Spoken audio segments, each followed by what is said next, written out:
his value to the Bucks is going to be defined by how he handles that adaptation period.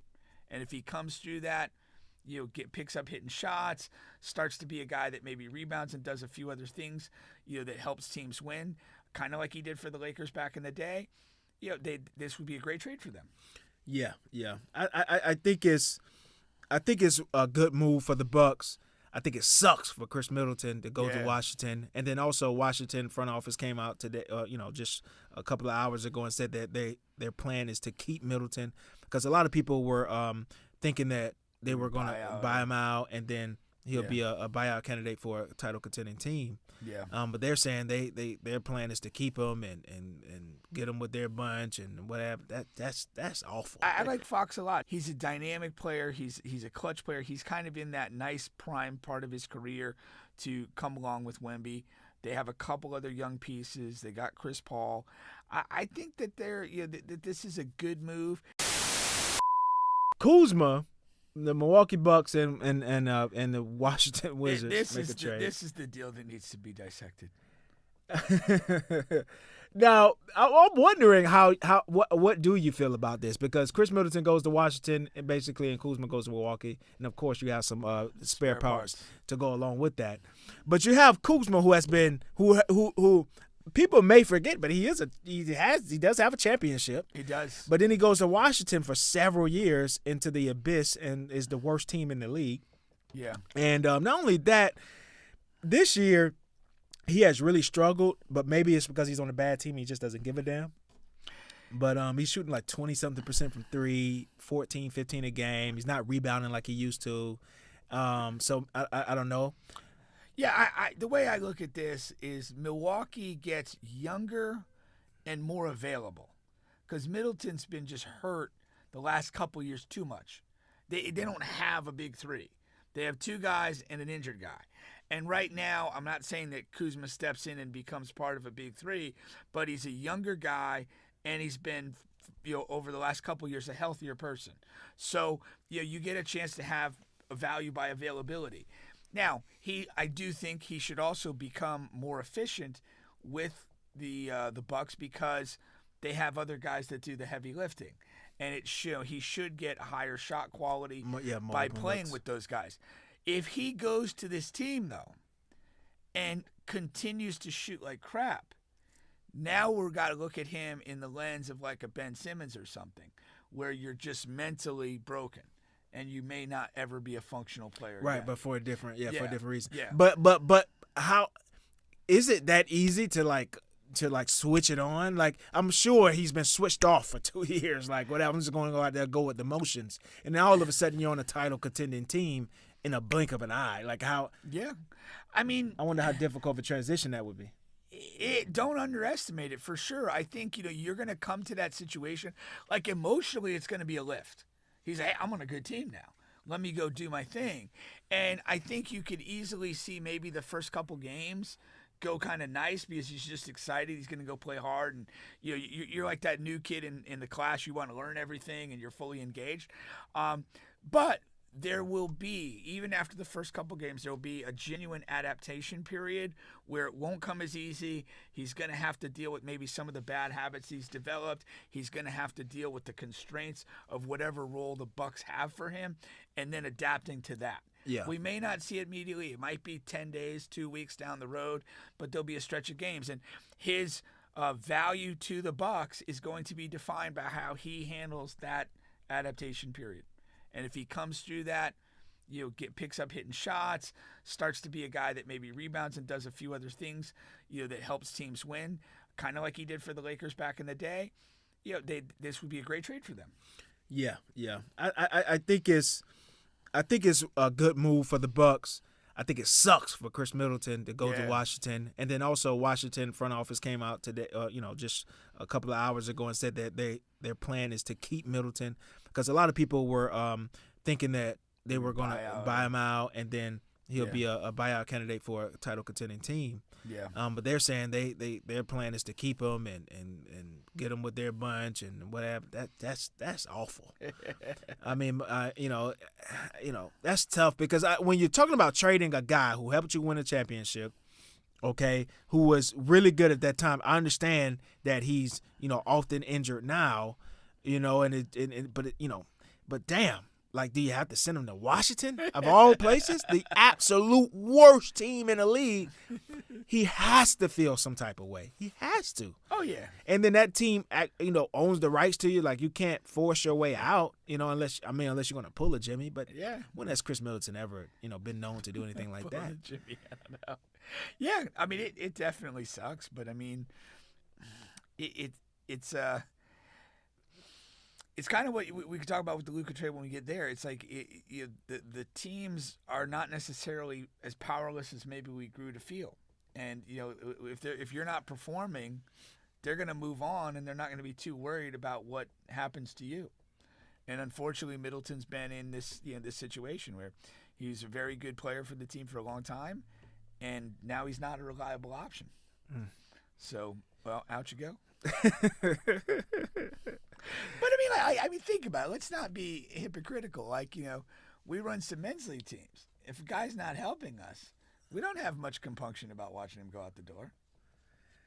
No, but we're conscious about where you send him to. No, we're not. I am. Okay.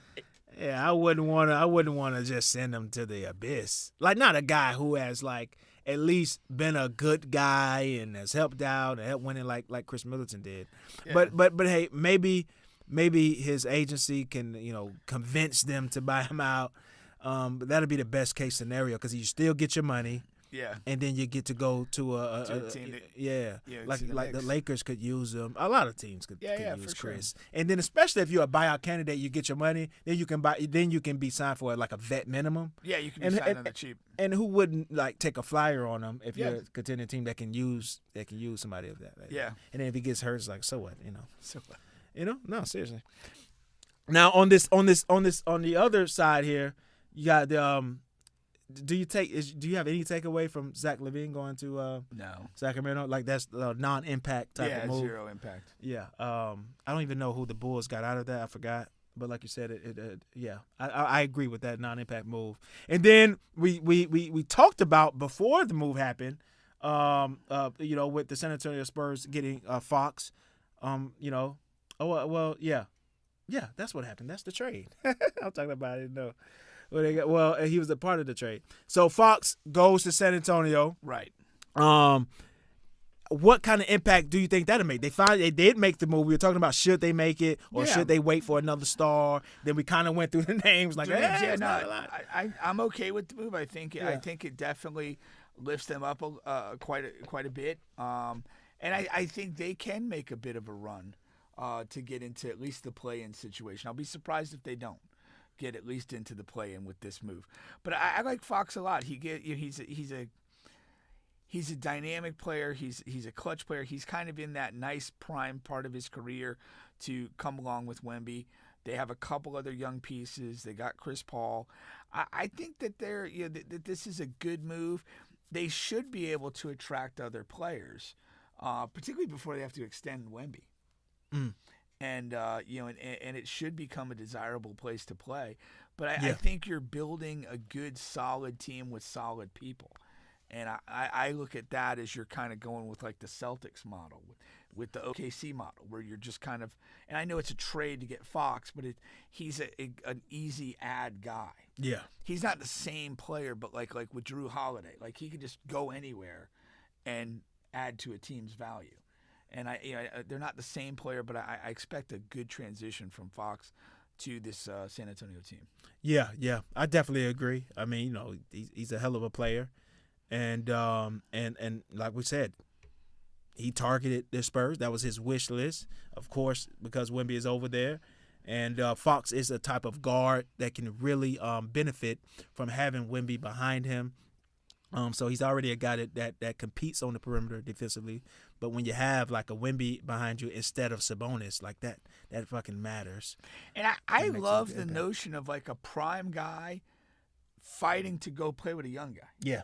I love that. Yeah. You're basically assuring that like I'm going to be playing the remainder of my prime with one of the league's best players. Yeah. Who should get better over the next couple of years. And that's what you wanted a couple of other guys for to Anthony Edwards. Yeah, rather than playing with fucking Julius Randle and Rudy Gobert. But think about that. Yeah. Like, you've got to be tactical. Even Jimmy Butler going to the aging Warriors. Like, Yeah. I mean, really, what is that? Yeah. You know, what are you accomplishing?